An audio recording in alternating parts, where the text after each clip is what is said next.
قرآن مجید، فرقان مجید سلسلے وار درس کی سمجھی میں ہم آپ سے حاضر ہیں۔ سرپرستی حضرت مولانا سید شاہ احمد اللہ صلی سجادہ نشین متولی بانا ہے وقت میں مہمان حضرت مولانا صوفی احمد اللہ اقبال چشتی خادم سجادہ نشین تشریف فرمائے اور انتظامات کی نگرانی جیسا کہ آپ جانتے ہیں وزیر اعلیٰ متولی مولانا سید دستگیر ماشاءاللہ جامعہ خان کے ساتھ کیا کرتے ہیں۔ ہمارا یہ سلسلہ پچھلے کئی سالوں سے جاری ہے اور اب جب یہ 8واں پارہ سورہ اعراف چل رہا ہے، اس کی پچھلے درس میں جہاں تک یہ تلاوت ہوئی تھی اس کے آگے کا حصہ بیان کرنے کی سعادت حاصل کرنے کے ساتھ پہلے قرآن کی آیتیں پڑھی جاتی ہیں تو غور سے معنی فرمائیں۔ اعوذ باللہ من الشیطان الرجیم،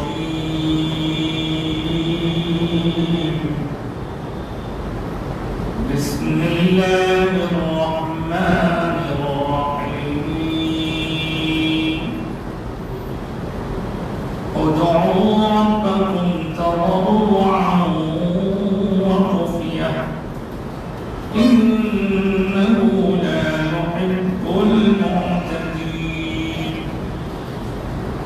ولا تفسدوا في الأرض بعد إصلاحها وادعوه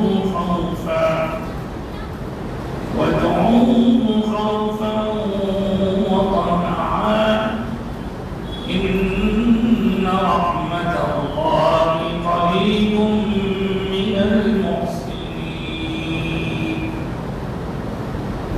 وهو الذي يرسل الرياح بشرا بين يدي رحمته حتى إذا أقلت سحابا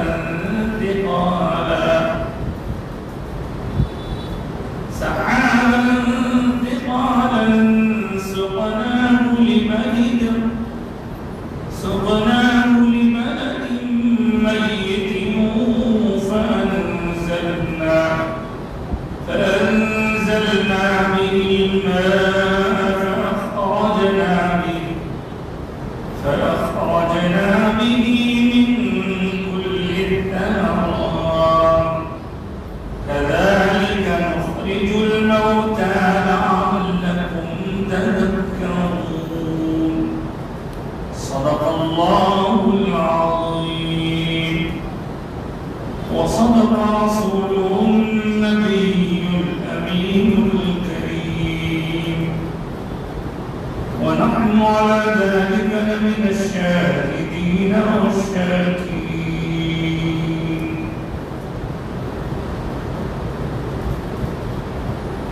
شروع کرنے سے پہلے 3 بار درود شریف پڑھنے کی سعادت حاصل کرتے ہیں۔ اللہم صلی علی سیدنا و مولانا محمد وعلی آل سیدنا و مولانا محمد وبارک وسلم۔ اللہم صلی علی سیدنا محمد النبی الأمی وآلہ وصحبہ وسلم۔ اللہم صلی علی سیدنا و مولانا محمد طب القلوب ودوائها وعافیة الأبدان وشفائها ونور الأبصار وضيائها وعلى آله وصحبه وسلم۔ جو آیتیں پچھلے درس میں پڑھی گئی تھی اس میں اللہ رب العزت کے ارشاد میں یہ سنا گیا تھا کہ بے شک اللہ جو تمہارا رب ہے اس نے آسمان و زمین کی تخلیق فرمائی 6 دنوں میں، پھر وہ عرش پر مصطفیٰ ہوا وہی ہے جو رات کو دن میں اور دن کو رات پر یعنی رات کو دن پر غالب کر دیتا ہے. یطلبہ حدیثا اور وہ بھی اس کو دن کی رات طلب کرتا ہے. والشمس والقمر اور اسی نے سورج چاند کو ستاروں کو مسخر کیا ہوا ہے, یہ کنٹرول میں رکھا ہے, اسی کے حکم کے وہ تابع ہیں. اللہ لہ الخلق والامر, آگاہ ہو جاؤ کہ اسی کی دست قدرت میں خلق پیدائش والامر اور سارے معاملات اسی کی طرف دوڑ رہے ہیں. تبارک اللہ رب العالمین, اور اللہ جو سارے عالمین کا پروردگار ہے وہ بابرکت ہے, برکت والا ہے. یہاں تک جس کا ہوا تھا اس کے بعد کیا ہے ادعوا ربکم تضرعا وخفیا.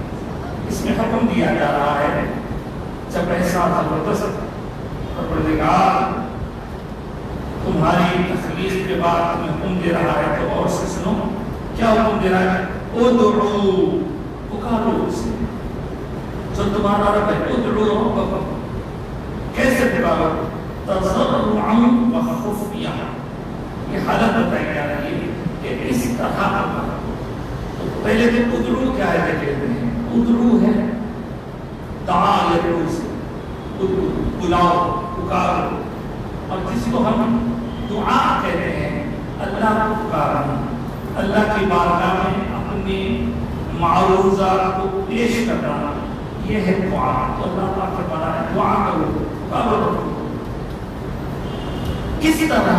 تضرعا, تضرعا کا مطلب ہے گڑگڑاتے ہوئے, لرزتے ہوئے, روتے ہوئے, کانپتے ہوئے. اس کے ساتھ ساتھ یہ بھی فرمایا خفیہ, آہستگی بھی ہو اس کے پکارنے میں, اس کو دعا کرنے میں, اس کی بارگاہ میں آواز لگانے میں. دو چیزوں کا خیال رکھو. ایک تو اس میں تضرع و ظاہر ہو, یعنی رونا, پلانا, گڑگڑانا, لرزنا, کانپنا یہ ہو, اور اس کے ساتھ ساتھ دعا میں آواز اتنی بلند نہ ہو جو ادب کی انہ لا یحب المعتدین. بے شک اللہ تعالی لا یحب, پسند نہیں کرتا المعتدین, حد سے آگے بڑھنے والا. یہاں ایک چیز یہ کہ دعا کے بارے میں کہا جا رہا ہے کہ اپنے رب سے دعا کرو. دعا بندے کی طرف سے اللہ کی بارگاہ میں یہ عرض کرنا ہوتا ہے کہ مولا مجھے یہ عطا فرما, یہ مجھے سرفراز فرما, مجھے یہ عنایت فرما. تو اس کا ادب بتایا جا رہا ہے کیسے اللہ تعالیٰ ایک کہ سارے دنیا کے سہارے جب ختم ہو جاتے ہیں تو بندہ اللہ کی طرف رجوع ہوتا ہے, اور ہر حال میں بندے کو اللہ ہی کی طرف رجوع ہونا ہے, اللہ ہی سے اپنی بات کرنا ہے. ایاک نعبد و ایاک نستعین, تیری ہی ہم عبادت کرتے ہیں اور تجھی سے مدد کرتے ہیں, کیونکہ اکیلا معبود عبادت کے قابل اور لائق اگر کوئی ہے تو صرف اور صرف اللہ ہے. عبادت صرف اسی کی ہوئی, اور دعا بھی عبادت ہے, ہر اس میں عبادت ہے. بلکہ ایک حدیث میں تو یہاں کہا گیا کہ الدعاء مخ العبادت, عبادت کا مغز ہے. دعا عبادت ہی نہیں ہے بلکہ عبادت کا مغز ہے. الدعاء وہ عبادت, دعا ہی عبادت ہے.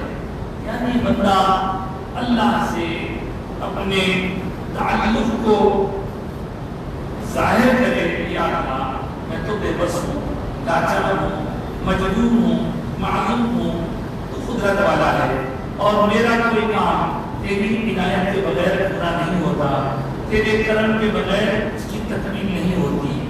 جب تیری بارگاہ میں پکارتے ہیں تو ہمارے معاملات درست ہوا کرتے ہیں. اللہ تیری ہی عبادت کرتے ہیں, تجھی سے مدد کرتے ہیں. اس طرح اللہ ہی سے ہم دعا کریں گے, دعا کسی اور سے نہیں. اگر آپ کسی کو بلائیں گے تو اس کا بلانا ہے، لیکن دعا کا لفظ صرف اللہ کی عبادت کے طور پر، تو وہ کیسی ہو، اس میں بندہ خالی دل نہ رہے بلکہ اس کی زبان پر جو کچھ ہو اس کے ساتھ ساتھ اس کی آنکھوں میں بھی اس کا اثر ہو، آنسوؤں کا اثر ہو، وہ اللہ سے بھی التجائیں کرے اور یہ انداز کے ساتھ کرے کہ اللہ تعالیٰ اسے دینے والا ہے۔ پھر خفیہ آہستگی کے ساتھ، اب یہاں پر دعا زور سے کرنا چاہیے یا آہستہ کرنا چاہیے، اس مسئلے پر بعض وقت آپس میں بحث تکرار ہوتی ہے۔ یہاں یہ بتایا گیا کہ دعا کے کرنے میں آہستہ کرنا بہتر ہے، لیکن جو لوگ زور سے کرتے ہیں ان کو اسی طرح آپ برا نہیں کہہ سکتے، اس لیے کہ زور سے کہنے میں کچھ فوائد ہیں، لیکن وہ زور بھی اتنا زیادہ زور نہ ہو کہ جس سے لوگوں کو ڈسٹرب ہونے لگ جائے، چیخ پکار دعا میں نہ ہو بلکہ دعا میں عاجزی ہو، انکسار ہو، طبیعت میں نرمی ہو اور آواز میں پستی۔ اب آپ اتنی آہستگی سے دعا کریں، اکیلے میں چلے گا کہ آپ کیا دعا کر رہے ہیں، اللہ تعالیٰ سے کیا مانگ رہے ہیں، لیکن جب چار لوگوں کے بیچ میں ہو تو زبان کو تھوڑا استعمال کر کے کچھ آواز سے، بہت زیادہ زور سے آواز نہیں، بہت آواز سے نہیں، کچھ درمیانے آواز سے اگر اللہ کی بارگاہ میں ہم پکارتے ہیں اس کے دو فائدے۔ ایک فائدہ تو یہ کہ جو ہمارے اطراف اپناف ہیں وہ بھی ہماری دعا میں شامل ہو جاتے ہیں، ان کو وہ دعا کے کلمات یاد ہو جاتے ہیں۔ چنانچہ جب ہم جتنے بھی احادیث کریمہ کے ذریعے ہم تک دعائیں پہنچی ہیں وہ اسی لیے پہنچی کیونکہ حضور اتنا زور سے کرتے ہیں کہ سرکار کا زبان پاک سے دعا کرنا صحابہ سنتے تھے، جو انہوں نے سنا اسے پہنچا ہے۔ ہاں اگر اکیلے میں آپ دعا کر رہے ہیں تو آپ آہستگی سے کیجیے، کوئی بات نہیں ہے، لیکن دعا کرنے میں تھوڑا سا آواز لگانا اپنے آپ کو سستی اور غفلت سے الگ کرنے کا بھی طریقہ ہے۔ مجھے اس موقع پر یاد آیا سرکار اقدس صلی اللہ علیہ وسلم کا واقعہ، حضرت ابو بکر صدیق اور حضرت عمر کے گھر کے قریب سے سرکار گزرے، اور جب آپ نے محسوس کیا کہ حضرت ابو بکر صدیق بھی مصروف عبادت ہے لیکن آہستہ آہستہ وہ اللہ سے اور حضرت عمر ہے آواز سے عبادت میں مصروف ہے، جب ملاقات کی حضور کی حضرت عمر اور حضرت ابو بکر سے پوچھا کیا بات ہے تم بہت آہستگی سے عبادت کر رہے ہیں، بہت پست آواز میں، تو عرض کرنے سرکار میں جس کو سنانا چاہتا ہوں وہ تو آہستگی میں کرنے پر بھی سن لیتا ہے، جس کو سنانا چاہتا ہوں وہ سن لیتے، مجھے بھی زور سے بولنے کی ضرورت کیا ہے؟ سبحان اللہ، سرکار نے فرمایا لیکن تھوڑی ہمارا حضرت عمر جو زور زور سے تلاوت یا دعا کر رہے تھے، ان سے پوچھا سرکار نے تم زور زور سے کیوں کر رہے تھے؟ کہا سرکار میں زور زور سے آواز اس لیے نکال رہا تھا جس سے اللہ کو منا رہا تھا، سوتوں کو جگا رہا تھا، شیطان کو بھگا رہا تھا۔ زور سے جب آواز نکالتے ہیں شیطان بھاگ جاتا ہے۔ اسی لیے صوفیاء کرام، اولیاء، بزرگان دین کے پاس جو ذکر کی محفلیں ہوتی ہیں اس میں ذکر کے دو قسم ہوتے ہیں، ایک کو کہتے ہیں ذکر سری، ایک کو کہتے ہیں ذکر جہری۔ یہ حلقہ ہوتا ہے، وہاں پہ آپ زور زور سے اللہ اس کا اثر یہ ہوتا ہے کہ آپ کے دل میں اثر ہوتا ہے، ماحول بھی کرنا پڑتا ہے، شیطان بھاگ جاتا ہے، اور بعض سلسلوں میں آہستہ خاموشی دلی دل میں کرتے ہیں، وہ بھی صحیح ہے یہ بھی صحیح ہے، وہ غلط ہے یہ غلط نہیں، البتہ کسی چیز میں بھی ہم کو اعتدال پیش کرنا ہے۔ یا ایک بات اور یاد آگے چاہتا مجھے کہ جب ہم اس دعا کو پڑھتے ہیں تو لوگ بتاتے ہیں کہ صاحب آہستہ کرنا چاہیے، لیکن پھر بعض نماز میں خاص طور سے فجر اور مغرب و عشاء کی نماز میں امام صاحب سورۃ الفاتحہ کی تلاوت کرتے ہوئے غیر المغضوب علیہم ولا الضالین کہتے ہیں تو پیچھے سے آواز زور سے آمین. اب یہ جو آمین ہے اس کا مطلب ہے، اس کا مطلب ہے قبول فرما. تو اس کو کیسے کہنا چاہیے؟ اس کو آہستہ کہنا چاہیے، اتنا آہستہ کہ آپ کو سنانے کی کافی، لیکن آپ اتنا زور سے رہتے ہیں. صاحب یہ دوسری بات بنایا ہے زور سے بولنا چاہیے، زور سے اتنا زور سے نہ ہو کہ وہ بے ادبی ہو جائے. آپ بتائیں اگر کوئی شافعی مسلک والے ہیں اور وہ کہتے ہیں کہ آواز تھوڑی زیادہ ہونی چاہیے، حنفی حضرات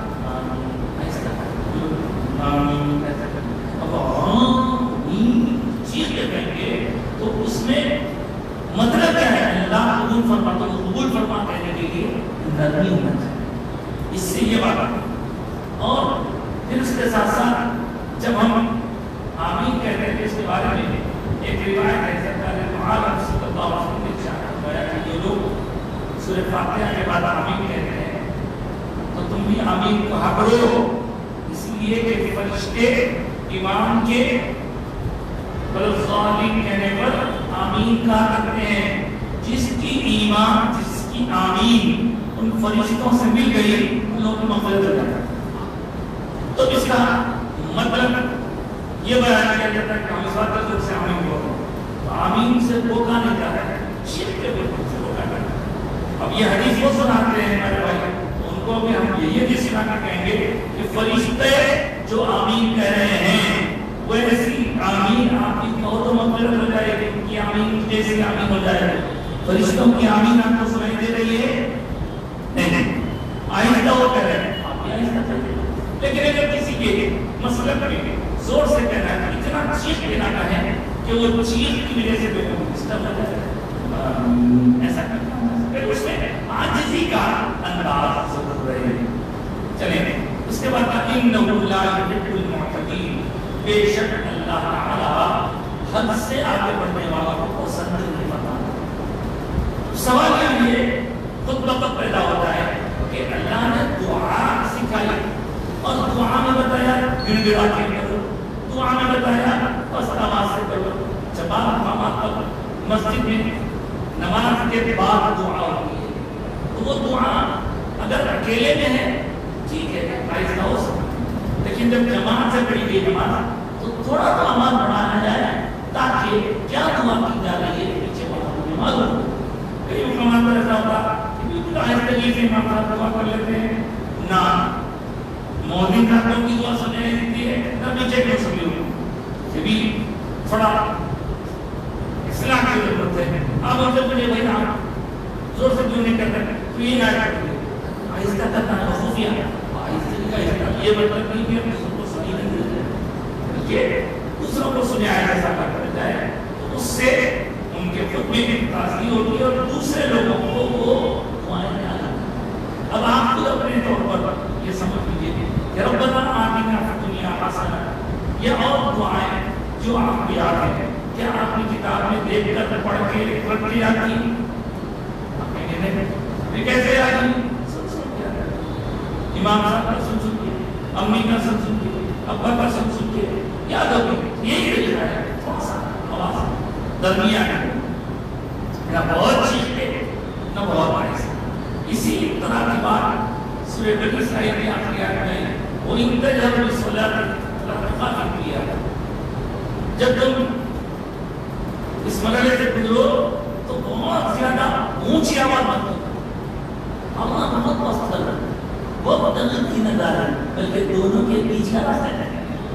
وہ بدل وہی رہتا ہے ان دونوں کے بیچ کا راستہ ہے، نہ بہت چیخ کے نہ بہت دل میں بلکہ ہونٹوں سے ہٹا کے اتنا ہو کہ ہمارے اب یہاں دعا سکھائی گئی. دعا میں ہنس آگے بڑھنا کیا ہے؟ اللہ تعالیٰ حد سے آگے بڑھنے والوں کو پسند نہیں فرماتا. تو اب اس میں کیا حد سے آگے بڑھنا ہے؟ دعا کرنے بھی حد سے آگے بڑھنا ہوتا ہے کیا؟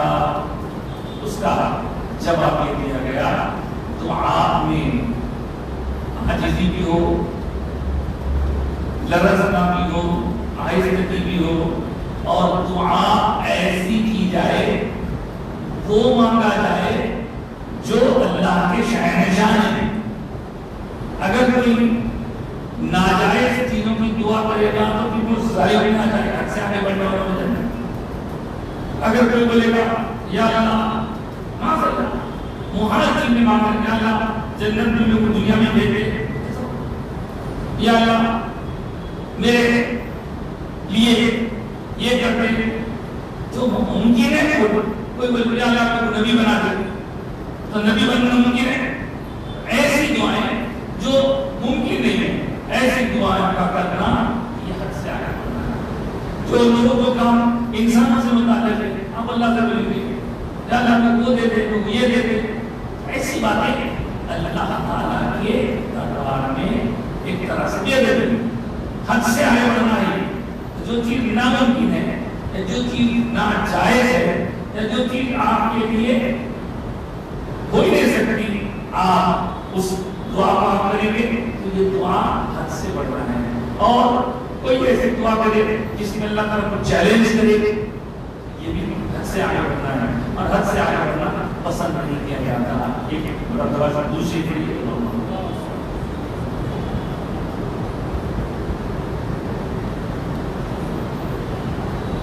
اس کے بعد حد سے آگے بڑھو. اب حد سے آگے بڑھو تو دوسری آیت دوبارہ وَلَا تُفْسِدُوا فِي الْأَرْضِ بَعْدَ إِصْلَاحِهَا. اور دیکھو فساد مت مچاؤ زمین، لا تفسدوا، اور زمین میں فساد مت مچاؤ بعد اصلاحها، اس کے ٹھیک ہو جانے کے بعد، زمین درست ہو جانے کے بعد اس میں بگاڑ مت پیدا کرو. یعنی ایسے کام جو زمین کو یا زمین پہ رہنے والوں کو نقصان پہنچانا، ان سے بچتے ہو. جیسے کسی میں لڑائی لگا دینا، کسی کے جھاڑوں کو جلا دینا، کسی کے جائیداد کو نقصان پہنچا دینا، کسی کے جانوروں کو مار دینا، کسی کے ساتھ بدسلوکی کر دینا، کسی کے ساتھ حق تلفی کر دینا، یہ سب چیزیں تفسیدو میں آتی ہیں. تو تفسیدو تم فساد، لا تفسیدو تم فساد. ہر قسم کا بگاڑ اس سے روکا گیا ہے. مت کرو بگاڑ زمین میں. اور کھیتیاں جلا کرنا، جیسے بعض مقامات پر ہم دیکھتے ہیں کہ لوگ جنگلوں میں اپنے جیسا زیادتی ہو رہی ہے، دواخانوں پر بمباری ہو رہی ہے، اور وہاں موجود بیماروں کو موت کے گھر ڈالا جا رہا ہے اسرائیل کی وجہ سے. ایسے ساری باتیں جو فساد مچانے کا بنی، ان سے بچنے کی تاکید ہو رہی ہے. وَادْعُوهُ خَوْفًا وَطَمَعًا. اور دیکھو جب اللہ کو پکارو تو پیچھے دو چیزیں بتائی گئی تھی، اب یہاں دو چیزیں بتائی گئی ہیں. پیچھے کہا گیا کہ تضرع اور آہستگی، لرز کے توقع کیجیے اور آہستگی کے ساتھ. یہاں اور دو چیزیں بتائی جا رہی ہیں.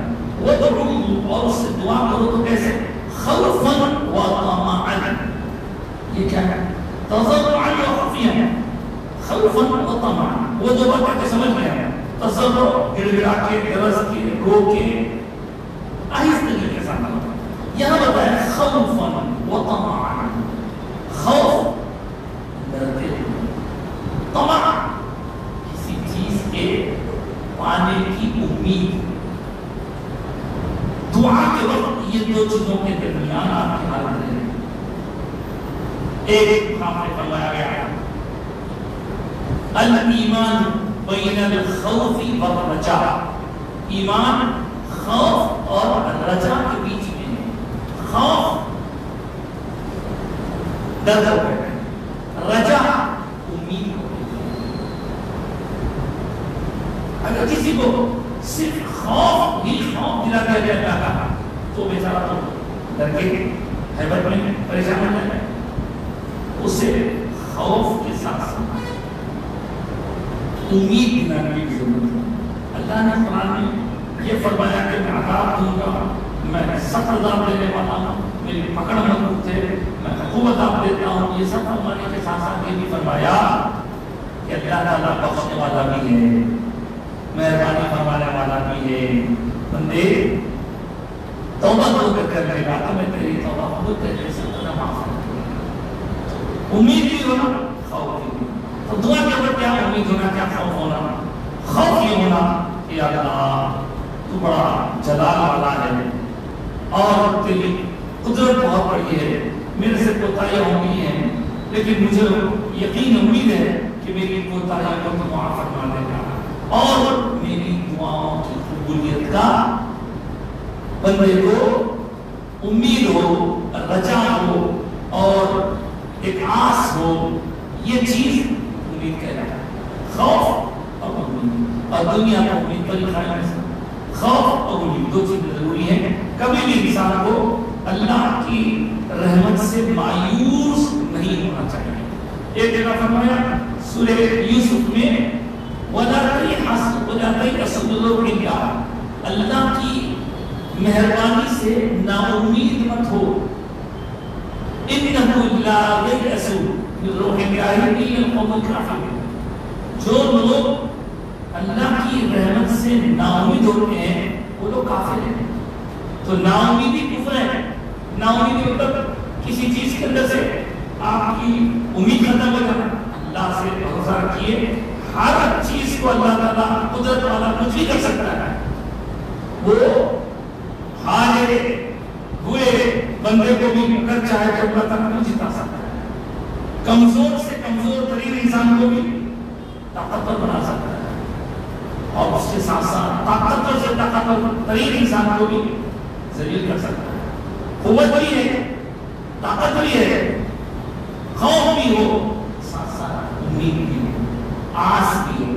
ایک جگہ اور فرمایا قُلْ يَا عِبَادِيَ الَّذِينَ أَسْرَفُوا، اے میرے بندو جنہوں نے زیادتی کے لیے لا تقنطوا من رحمت اللہ، اللہ کی رحمت سے نا امید مت ہو، مایوس مت ہو. ارے اللہ رحمت دینے والا نہیں، آپ نہیں ہو سکتے.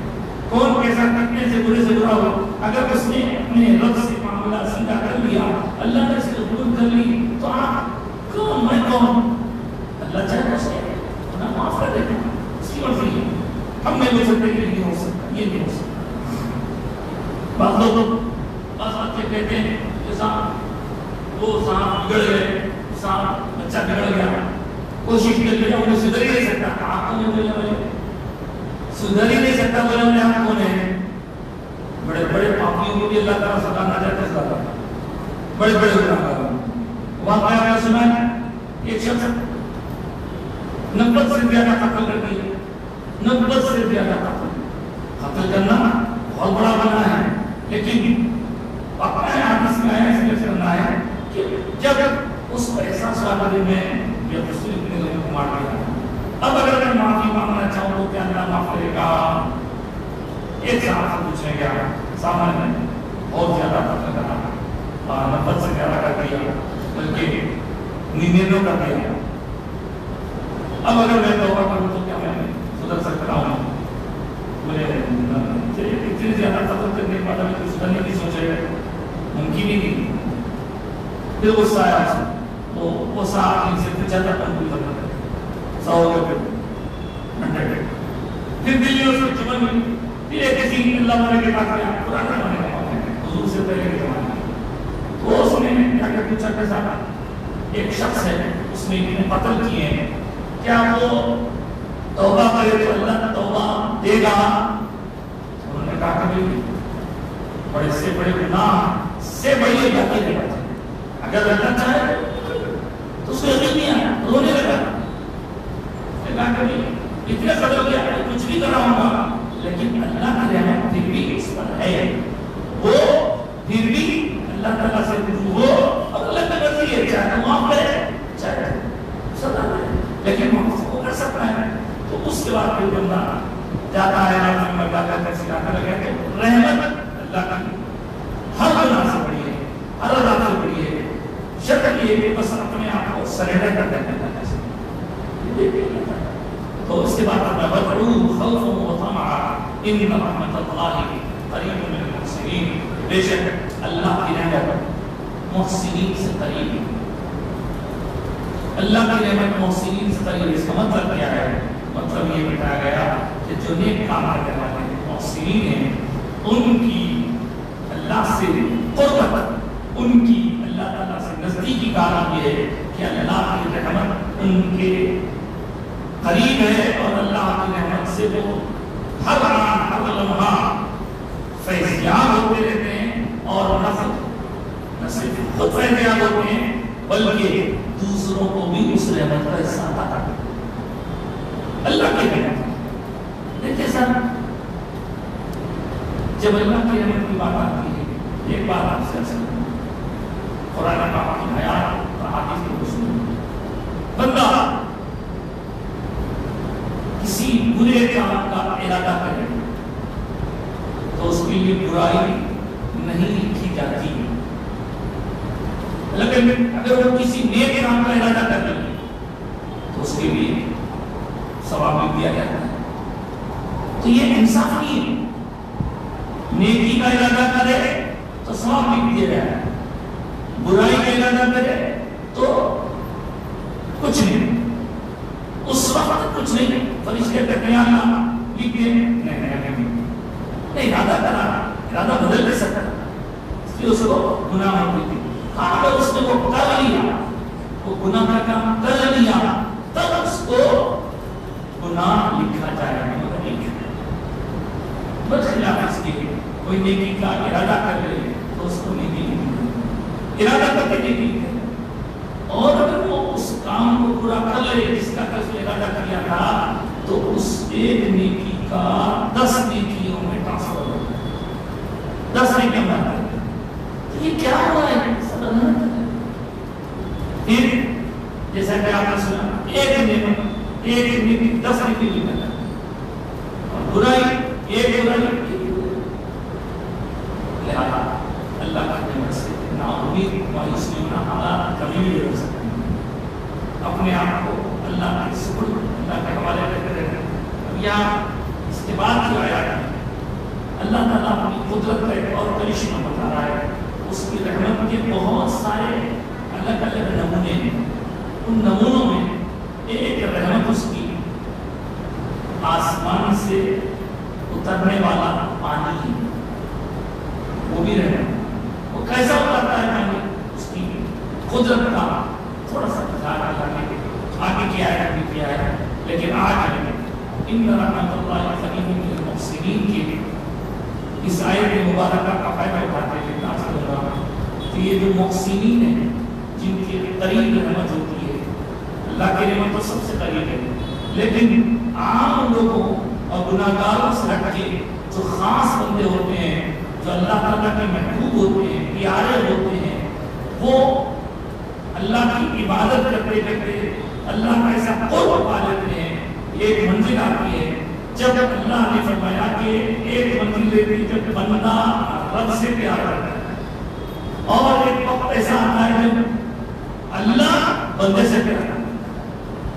اس سے پیارے بندے دنیا میں بہت سے گزرے ہیں، یعنی کتنے بھی ہوں، اور ایسے لوگوں کو جن کی محبت کا اللہ تعالیٰ سے تعلق خاص ہوتا ہے، ویسے بندوں کو صالحین کہتے ہیں، محسنین کہتے ہیں، قانتین کہتے ہیں، اور انہیں کو اولیاء اللہ کہتے ہیں۔ اولیاء، یہ اولیاء اللہ کیا ہوتے ہیں؟ اللہ تعالیٰ ان کے ذریعے ہر علاقے میں اپنی رحمتوں کا حکمت کرتا ہے۔ چنانچہ آج 17 ذی القعدہ ہے، یعنی اسلامی کیلنڈر کی 11ویں مہینے کی 17 تاریخ، یہ ذی القعدہ کا مہینہ اور چیزوں کے ساتھ ساتھ ایک اور شخصیت سے جوڑے رہنے پر بھی یاد کیا جاتا ہے، اور وہ ہے حضرت سید محمد حسینی، یہ ستراز اور جن کی عوام میں پہچان حضرت خواجہ بندہ نواز کے نام سے بھی ہے۔ حضرت بندہ نواز اور بڑے پیر علاقے بڑے عالم اور ہزاروں لوگوں کو آپ کے ذریعے سے آپ کی دین حیات فیض پہنچا. آپ کے وصال کے بعد بھی اتنے لاکھوں لوگوں کو فیض پہنچا رہے ہیں. اللہ کے قیام میں آپ کی شان ہے. جیسے ہم شمالی ہند میں خواجہ غریب نواز کی شان کو سنتے ہیں, وہاں آپ ہی کا فیض لے کر حضرت بندہ نواز دکن کی سرزمین پر خوب فیض پھیلایا. آپ سلسلے چشتیہ کی بہت بڑی عقلی شخصیت کے طور پر پہچانی جاتی ہیں. ہماری ریاست تلنگانہ کی پڑوسی ریاست کرناٹکا کے اندر وہ مقام ہے جو پہلے حیدرآباد دکن میں تھا. آج کل اس کو کالاگوری کہا جا رہا ہے کہ حقیقت میں اس کا نام گلبرگہ ہے. وہ گلبرگے میں آرام فرما رہے ہیں. خواجہ بندہ نواز یہ صدرات بلند دربار آپ کی دنیا اور آخرت میں جو شان ہے وہ اس قدر اونچی ہے کہ آپ کے وصال کو 620 سال گزر گئے ہیں. 620 سال. لیکن آج بھی آپ کی محبتوں کا چراغ دلوں میں, لوگوں کے دلوں میں روشن ہے. اور آپ اللہ کی اتنی عبادت, ریاضت, ذکر, اذکار اور وظائف کے ساتھ ساتھ تصانیف, تعلیمات, مکتوبات, ملفوظات, یہ سب چیزوں کے ذریعے آج بھی آپ کی تعلیمات زندہ ہیں. جو الفاظ میں نے کہے ان میں آپ نے سنا تصنیف و تعلیف. آپ نے ہر اپنے ہاتھوں سے پڑھے کتابیں لکھی, عربی میں, فارسی میں, تفسیر آپ نے لکھی اور بہت ساری کتابیں لکھی. چونکہ اس زمانے میں خالی ہاتھ سے قلم سے لکھا جاتا تھا, وہ محفوظ نہیں اور ان کو بابا نے چھاپا ہوا قسم کیا ہے نے. تو یہ تصنیف ہوتا ہے. اس کے علاوہ آپ نے لوگوں کو جو سوالات رہتے تھے وہ سوالات آپ کے پاس خط کے ذریعے آئے تو آپ نے ان کو جو جواب دیا, روحانی معاملات میں اپنے آپ کو کیسے درست کرنا ہے, دنیا سے کیسے لا تعلق کرنا ہے, دنیا میں رہ کر دنیا سے لا تعلق کرنا ہے, اس طرح ان خطوں کو آپ نے جو جواب دیا تھا وہ سوال اور جواب کے ذریعے بھی چھاپا گیا. مکتوبات کہتے ہیں, مکتوبات بنتا. اس کے علاوہ آپ کی شان اور آپ کی عظمت کے پیش نظر اللہ نے یہ انتظام بھی فرمایا کہ آپ کے دربار میں کچھ لوگ ایسے بیٹھے رہتے تھے کہ آپ جو فرماتے وہ لکھ لیتے تھے. ایسے لکھت کو ملفوظات, چنانچہ ملفوظات بھی ایسے بہت سے ہیں. آپ کے ملفوظات جب آپ کے کلم کے نام سے چل رہے ہیں, آپ کے محفل میں کب کیا کہا آپ نے, اس سے کیا گفتگو ہوئی, اس میں بھی ہزاروں اسباب ہمارے لیے تعلیمات کے ہیں. اس طرح حضرت بندہ نواز کی تعلیمات, ایک تو ہمارے بزرگوں کے ذریعے سے محبت کا پیغام پہنچا, دوسرے آپ کی تصنیفات, تعلیمات, سلسلے چشتیہ میں آپ وہ اکیلی شخصیت ہیں جن کے ہاتھوں سے اتنے زیادہ کتابیں لکھی. اوپر کے اور بزرگوں نے جیسے حضرت غریب نواز آپ کی طرح کتابیں لکھی. غریب نواز کے جانشین حضرت خواجہ فضل الدین مختیار حکیم, آپ کے جانشین حضرت بابا فضل الدین, آپ کے جانشین حضرت خواجہ نظام الدولیا, آپ کے جانشین حضرت خواجہ نصیر الدین چراغ الدین, آپ کے جانشین حضرت خواجہ نواز. یہ سلسلہ ہے غریب نواز سے یہاں تک سلسلہ ہے. اس طرح چشتیہ سلسلے میں بہت عقلی شخصیت ہے. حضرت بندہ نواز کا وہ سب چل رہا ہے. ایک صاحب نے پوچھا کہ سب اس کیا ہوتا ہے, میں نے کہا اس دراصل اس حدیث پاک سے ماخوذ ہے. حدیث مبارک ہے, سرکار تو عالم آج کے کسی سن لیا, سرکار تو عالم صلی اللہ علیہ وسلم فرمایا جب فرشتے میت کو سوال جواب کرنے کے لیے قبر میں آتے ہیں, ہر کسی کو, ہر بندہ جب مر جاتا ہے اس کے پاس فرشتے عالم بڑھ سکتے ہیں, سوالات کرتے ہیں اور اچھوں سے بروں سے سب سے ہوتے ہیں.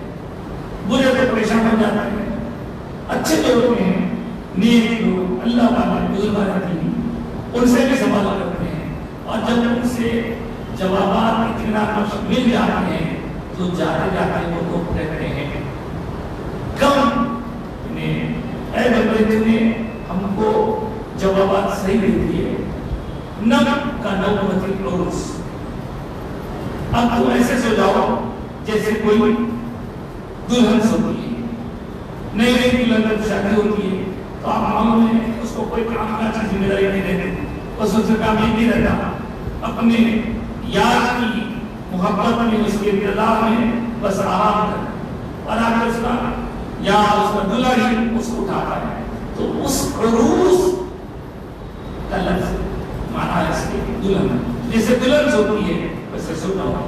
اب یہاں کوئی عبادت کی یا کوئی ریاضت کی یا کوئی ذکر اذکار کی ضرورت نہیں ہے، زندگی میں جو کچھ کیا ہے آرام میں سو جاؤ آرام کر سکتے۔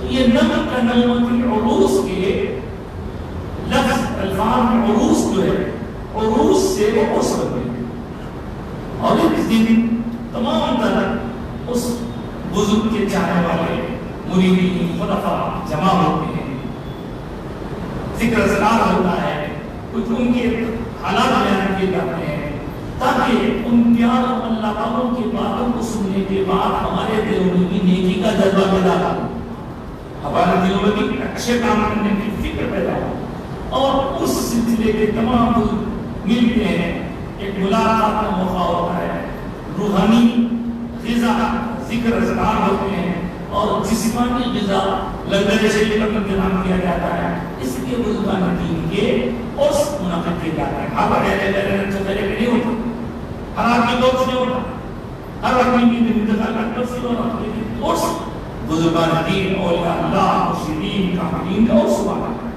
برحال حضرت خواجہ احمد نواز کے سدراس کا 630 عرس چل رہا ہے، آپ کی تصنیفات تالیفات اور آپ کے کارنامے عوام تمام بادشاہ میں آپ کی دیوانہ تھی، آپ کی باتوں کو سنتے ہیں اور آپ سے اپنے مقام پر یہاں رکنے کی درخواست کیا کرتے ہیں۔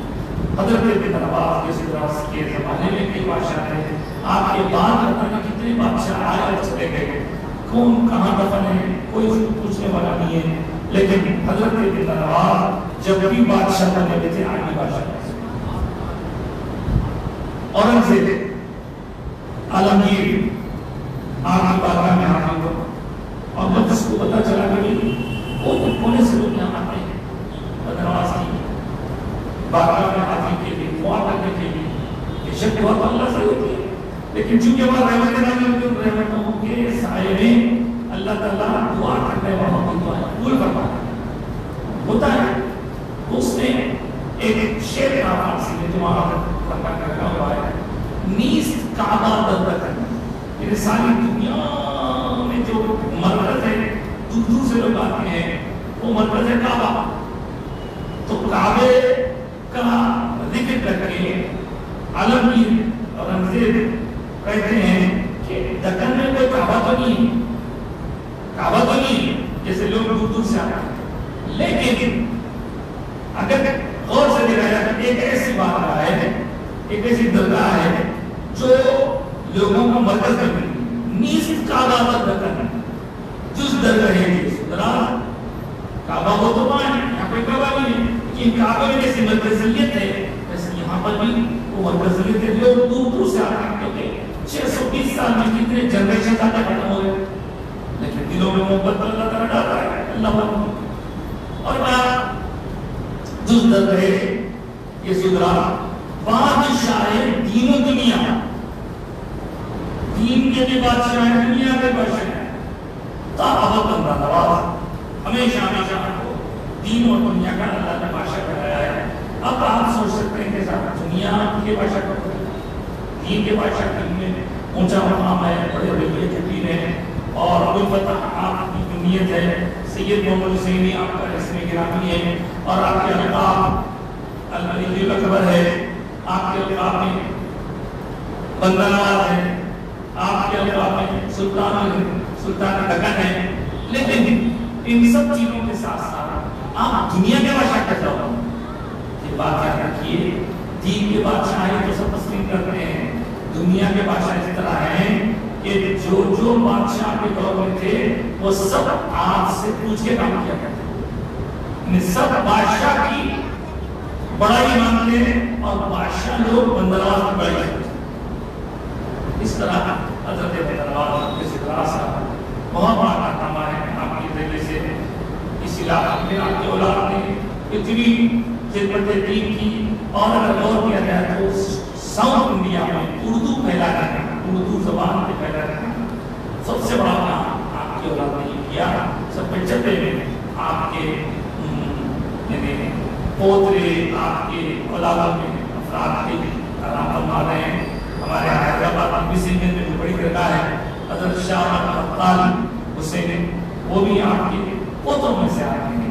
ادھر میں جائیے حضرت خطاب الفیض رحمۃ اللہ علیہ کا مدرسہ، وہ بھی آپ کے اولاد میں آتے ہیں۔ اس طرح آپ کی اولاد بہت اثر سے پہلے اور اسلام کی سچی تعلیمات، روحانیت، تصوف کے اسرار و رموز کو آپ نے اور آپ کی اولاد نے عوام الناس تک پہنچایا، اور آپ کی فکر لوگوں کو شریعت کا جمع کرنا، طریقت کے اسرار و رموز شریعت کی پابندی کے بعد یہ آپ کا اس طرح آپ نے 825 ہجری میں مثال فرمایا، اور آپ کے اطراف آپ کے پاس بڑی نور شریف ہے، اطراف کی آپ کے بہت سارے جگہوں کے اس زمانے نکلے ہوئے میدان ہیں، قبور ہیں، وہاں جا کر لوگ دعائیں کرتے ہیں، اللہ تعالیٰ کو لطف پانے کرتا ہے۔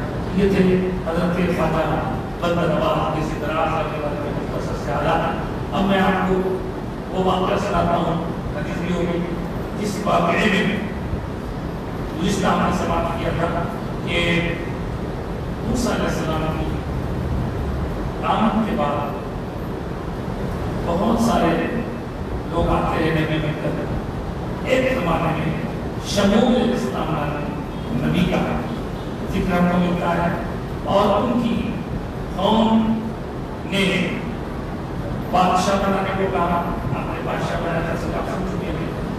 اس کے بعد پھر یہ بھی آتا رکھتے ہیں اس شاہ کیا آپ نے کہ بادشاہ بن جانے کے بعد جس قوم سے لڑنا تھا وہ بڑی سخت، بڑی طاقت بنا، اس لیے اس قوم سے لڑنے کے لیے بڑے جتن کرنے پڑے، لیکن ساتھ ساتھ ان لوگوں کا ایک امتحان اور تابوت سکینہ جو ان کے پاس پہلے رہتا تھا، جس کی وجہ سے یہ لوگ کامیاب ہوتے تھے، ان لوگوں کی ناقدری کی وجہ سے چلا گیا، دشمن کو ہمارے خانے لے لیا تھا، اور اس کو لے لا کر کیا تھا اس میں سرکار حضرت موسیٰ کے ہارون کی استعمال شدہ چیزیں تھیں، عصا، امام شریعت اور بندیوں کی کچھ چیزیں تھیں استعمال کی، اس کی برکت سے یہ دعا کی جاتی تو دعا قبول ہوتی تھی، جب بھی جیت جاتے تھے موسیٰ علیہ السلام اور کوئی قوم والے، لیکن اس وقت کیا کریں انہوں نے لے جا کر بے حرمتی کی، اور بے حرمتی کی نجاستوں نے یہاں مدد دیا دوسری قوم نے، تو نتیجہ یہ ہوا کہ ان کے اوپر اس کے وجہ سے کئی بستیوں کی تباہ ہو، انہوں نے سوچا کہ اب یہ ہمارے لیے فائدہ مند نہیں ہے ان کے، انہوں نے اس کو دو بیلوں کے ذریعے چھوڑ دیا۔ حضرت جبرائیل علیہ السلام نے اس کو لا کر کے طالوت جو تھے، وہ طالوت نامی صاحب جن کو بادشاہ بنایا تھا، جسم اور علم کے اعتبار سے بڑے مضبوط تھے، وہ طالوت صاحب کے پاس جو تابوت سکینہ ہے، اس تابوت سکینہ کے آنے کے بعد لوگوں کو سمجھ آیا کہ یہ بندہ صحیح طور پر سرے ہے، وہاں سے ان دشمنوں سے لڑنے کے لیے تیاریاں کی جا رہی ہے، تو راستے میں آزمائش ہوئی، بتلایا گیا کہ لوگوں اب ہم کچھ آگے بڑھنے پر ہم کو ایک پانی کا مقام ملے گا، لیکن تمہارے لیے آزمائش ہے کہ اس میں سے پانی پینے کی اجازت نہیں ہے، جو پانی پیے گا وہ بزدل ہو جائے گا۔ اب کچھ لوگ اپنے آپ کو کیا سمجھ سکتے تھے، انہوں نے زوردار پانی پیے، جو نہیں پیے تھے وہ لوگ رکے رہے، کہا کہ حضرت انہوں نے پی لیا، تھکن کی وجہ سے، سفر کی وجہ سے وہ پیاس لگی، کیا کریں گے؟ تو بولے ٹھیک ہے، اتنی عادت ہے، ایک چلو چھوٹا سا کر لیتے بس، اپنے موقعوں کو تھوڑا بچہ کر لے سکتے ہیں، اپنے جانوروں کو لانا اس سے زیادہ۔ تو انہوں نے جو احتیاط کی وہ فائدہ نہیں، اور جنہوں نے احتیاط نہیں کی وہ نقصان نہ ہوا۔ وہ یہ کہ وہاں سے اونچا کرنے کے بعد جب مقابلے کا وقت آیا تو ان لوگوں نے دیکھا کہ جو پانی پیٹ بھر کر پیے تھے ان کے ہونٹ کالے پڑ گئے ہیں، ان کی طبیعت میں کمزوری آ گئی ہے، ان کے مزاج میں بزدلی آ گئی ہے، وہ لڑنے کے لیے ڈر رہے ہیں۔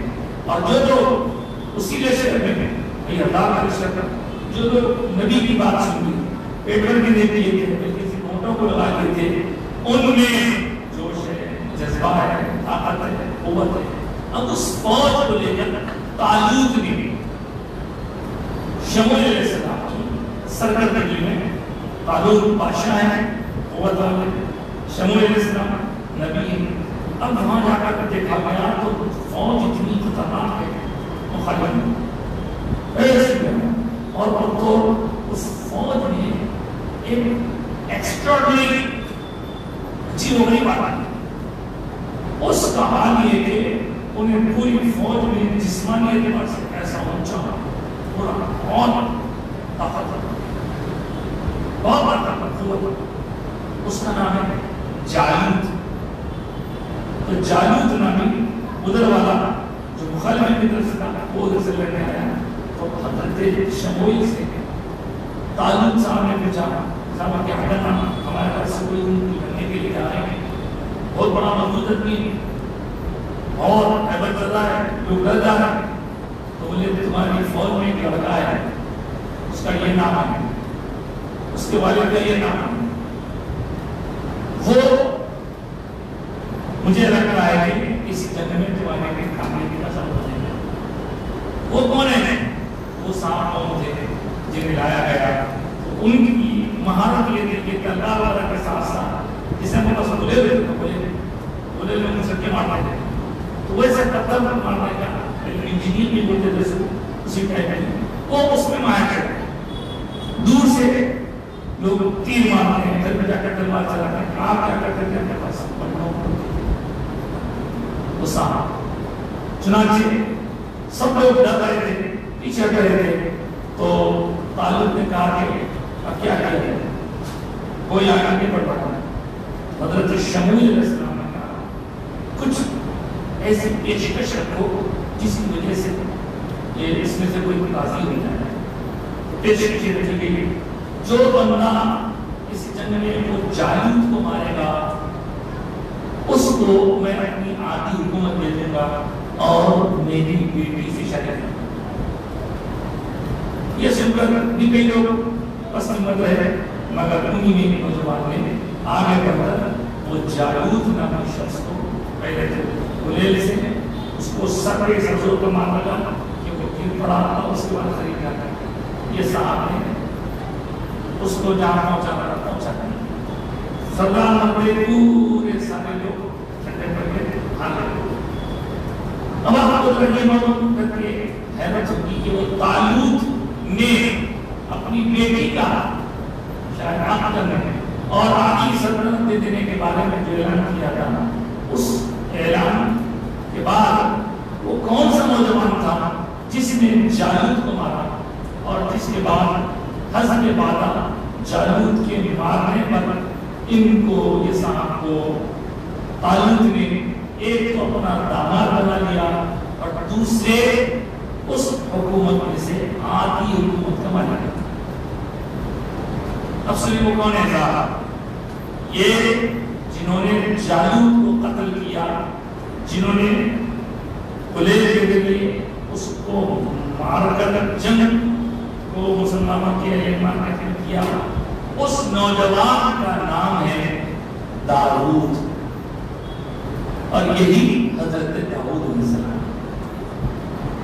طالوت کے جنگ میں آپ کے والد اور آپ کے بھائی مولا تھے، آپ کے بھائیوں کے ساتھ آپ بھی تھے، چونکہ آپ پر نظر تھی حضرت شموئیل علیہ السلام کی، تو انہوں نے کہا ان کام کریں گے، اور چنانچہ حضرت داؤد علیہ السلام نے یہ کام کیا۔ قرآن میں ہے وَقَتَلَ دَاوُودُ جَالُوتَ، اور قتل کیا داؤد نے جالوت۔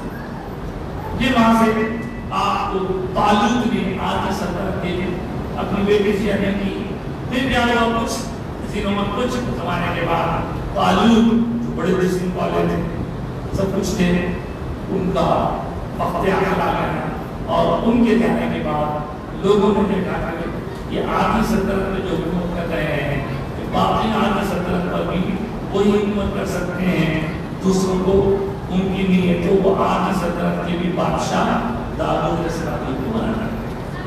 اب یہ داؤد علیہ السلام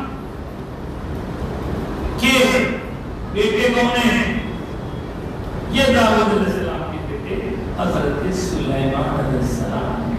تو ایک طرح سے آپ کہہ سکتے ہیں کہ یہ سلیمان علیہ السلام کے نانا کا نام طالوت ہے، نانا ہے ان کی بیٹے سے جانے کے داؤد۔ یہ واقعات بیان کیے گئے، حضرت داؤد علیہ السلام، حضرت سلیمان علیہ السلام انبیاء بنائے گئے، نبیوں کے زمرے میں شامل کیے گئے، ہر ایک کی اپنی اپنی خصوصیت تھی۔ حضرت سلیمان حضرت داؤد کے بیٹے ہیں۔ حضرت داؤد بہت سارے کاموں کے ساتھ ساتھ آپ کو ایک خاص صفت دی گئی تھی کہ آپ کا ہاتھ بہت پاورفل تھا، اتنا پاورفل کہ آپ ہاتھ میں سونے لوہے کو لیتے، لوہے میں سے سب کچھ لیتے، اس کو دبا دے تو جیسا موم ہوتا ہے بھائی، موم کی طرح ان کے ہاتھ میں ہوتا ہے، وہ لوہے کی باریک باریک کڑیاں بنا کے اس کڑیوں سے زیرہ بنایا کرتے، جنگ میں استعمال ہونے والا جو جیکٹ ہوتا ہے زنجیروں کا وہ بناتے تھے۔ اس طرح حضرت داؤد کے حکومت پر آنے کے بعد آپ نے دیکھا کہ طالوت تو گزر گئے، پھر حضرت داؤد کی حکومت چلتی رہی، یہ واقعات سے ان کی حکومت کے بعد حضرت سلیمان علیہ السلام۔ آج کی گفتگو میں واقعات اتنا ہی ہوگا، آپ نے واقعات سن لیا، بندہ نواز سرکار کا تذکرہ سن لیا، قرآن پاک کے درس کے علاوہ حدیث مبارکہ کا تشریح سن لی۔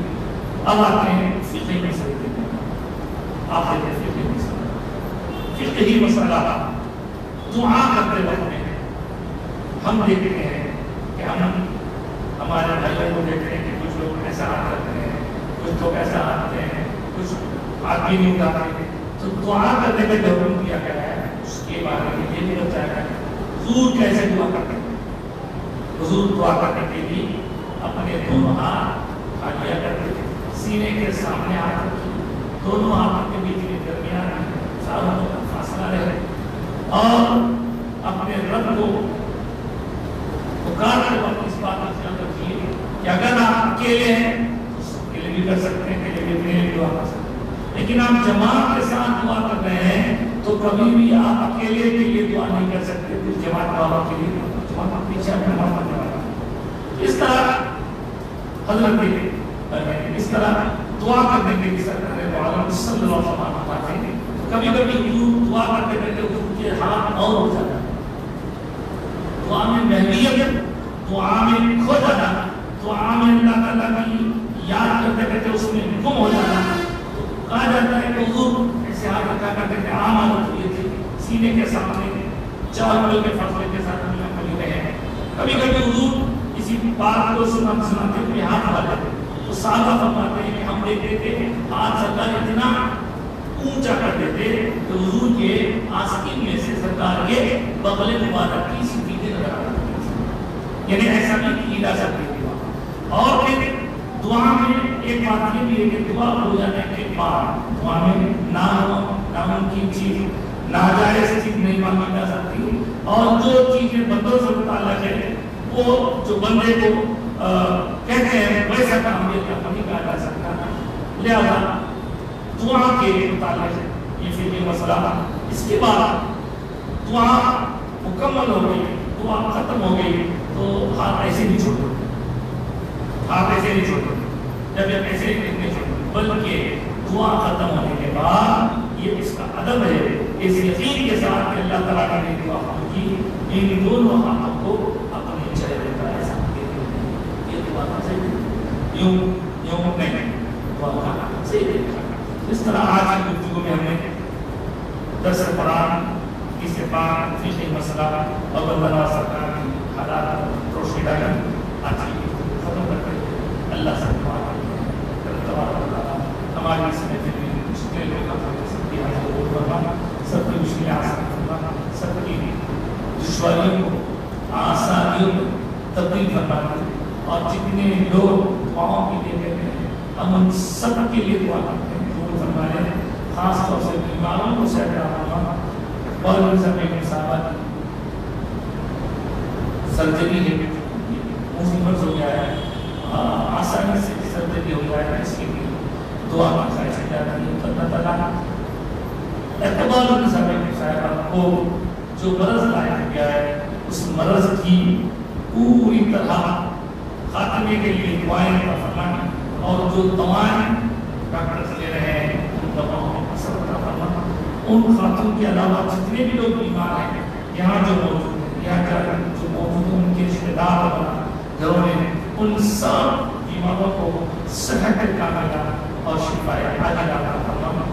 ہمارے جن بھائیوں نے بچیوں کی شادی کے لیے دعا کی خواہش کی ان کے لیے بھی دعا کر کر بچیوں کی شادیوں کے مرحلے آسان کروا دے، شادی شدہ جوڑوں کو خوشحال زندگی عطا فرما، اور رب العالمین ہم نے جو جو دعائیں کی ہیں سب دعاؤں کو قبول فرما، اسلام کو قائم، ایمان کو فرما فرما، آمین بجاہ نبی صلی اللہ علیہ وسلم علی سیدنا مولانا محمد و آلہ و اصحابہ اجمعین۔